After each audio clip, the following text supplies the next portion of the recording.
Hey, this is Mike with Christian Meds. This week I'm going to talk about the blessings that the Lord gives us. So let's get started.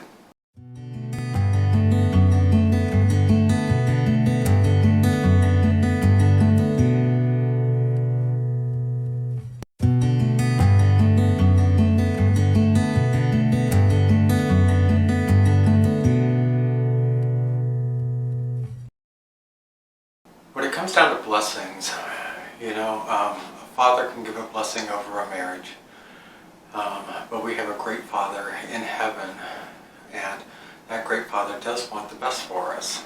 He wants us to recognize who He is and wants us to give Him the gratitude and the love that He so much deserves. Some of the scripture that comes to mind is Philippians 4. It says, "Rejoice in the Lord always. Again, I will say, rejoice. Let your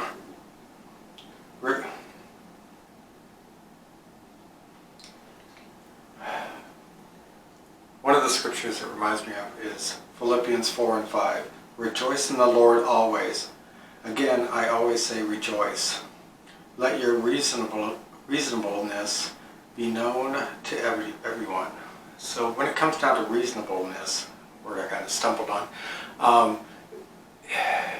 what we have in faith is reasonable.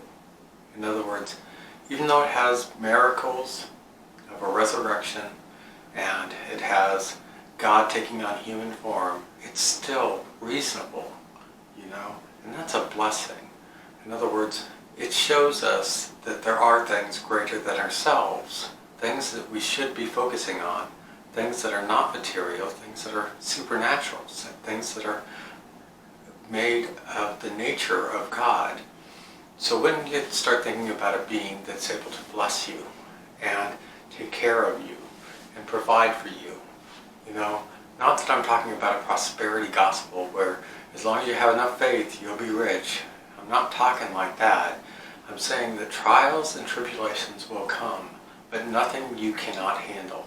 Nothing that cannot just be turned into a blessing. My first marriage was trying. My first marriage was abusive, But now reflecting back on it, it helped shape me and mold me and made me rely upon God at a stronger level than I ever would have had to rely on Him if I hadn't gone through that type of trial and tribulation. It helped mold me, it helped shape me, and it is a blessing that I had to go through that. So all things can be used for good if you look at it from a shaping and molding type situation. We are the clay and He is the molder. He molds us into His Son's image. An image of righteousness, an image of love, an image of passion, an image of compassion.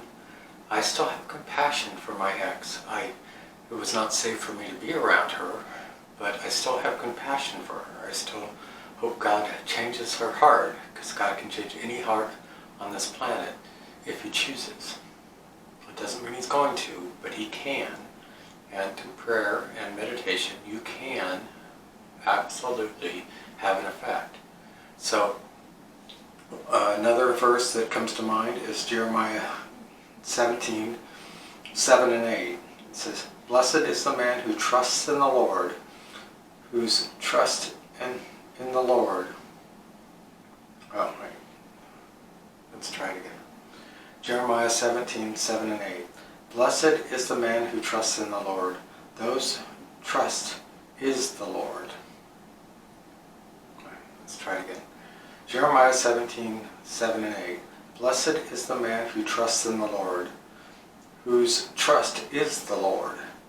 He is like a tree planted by water, and sends out its roots by the stream, and does not fear when heat comes, for the leaves remain green, and it is not noxious in the year of the drought, for it does not cease to bear fruit.